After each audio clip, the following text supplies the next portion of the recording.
Comme on l'a vu, on peut utiliser du snapshotting, des dumps de la mémoire vive sur le disque pour permettre de redémarrer des services Redis en n'ayant pas perdu ou très peu de données ou d'opérations. Cependant, cela en fait une solution résiliente, mais pas de très haute disponibilité. Pour avoir une solution de très haute disponibilité, il faudrait pouvoir basculer d'un service à l'autre, d'un serveur à l'autre.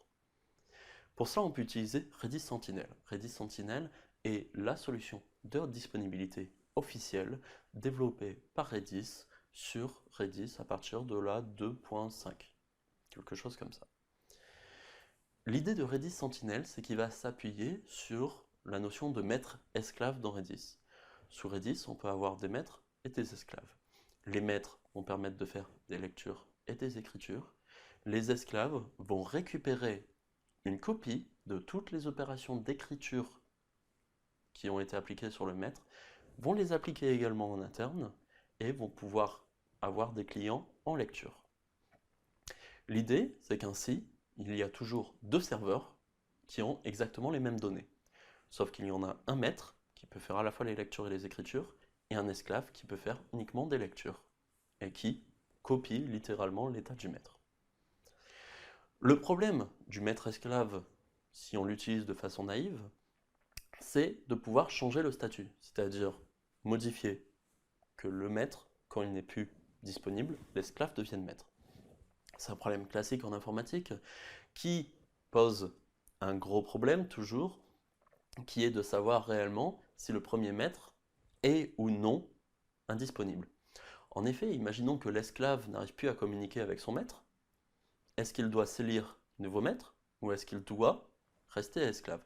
Le risque étant que s'il reste esclave, on n'ait aucun maître qui puisse répondre.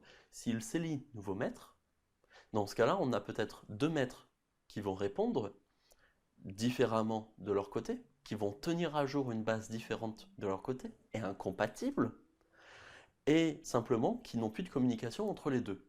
Et on risque d'avoir deux jeux de données totalement incompatibles et donc des données incohérentes. Selon les clients et selon là où on va regarder, on va avoir des valeurs différentes selon les choses. C'est toujours le risque. Pour ça, l'objectif est donc d'avoir une tierce partie. Une tierce partie qui va regarder et qui va décider, toujours, de savoir qui est le maître et qui est l'esclave.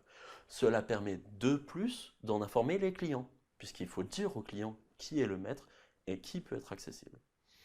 L'idée donc de Redis Sentinel, c'est d'avoir au moins deux services Redis de lancer, un maître et un esclave, configurés de telle sorte que l'esclave réplique le maître. Redis Sentinel est donc un troisième service, totalement différent, c'est un exécutable à part, qui va régulièrement vérifier l'état, notamment du maître. Il va vérifier l'état de toutes les instances, du maître et de l'esclave, mais notamment du maître. Si le maître tombe en panne, il va en choisir un nouveau. Et il va notifier tout le monde de ce changement, notamment le nouveau maître, notamment les autres esclaves, pour qu'ils se synchronisent sur le nouveau maître, mais également les clients, pour qu'ils sachent à qui envoyer leurs opérations de modification. Pour savoir, toujours pareil, si c'est juste une perte de liaison, un problème réseau entre l'instance sentinelle et entre le maître, l'objectif est d'avoir plusieurs instances de sentinelle. On fait ce qu'on appelle un quorum.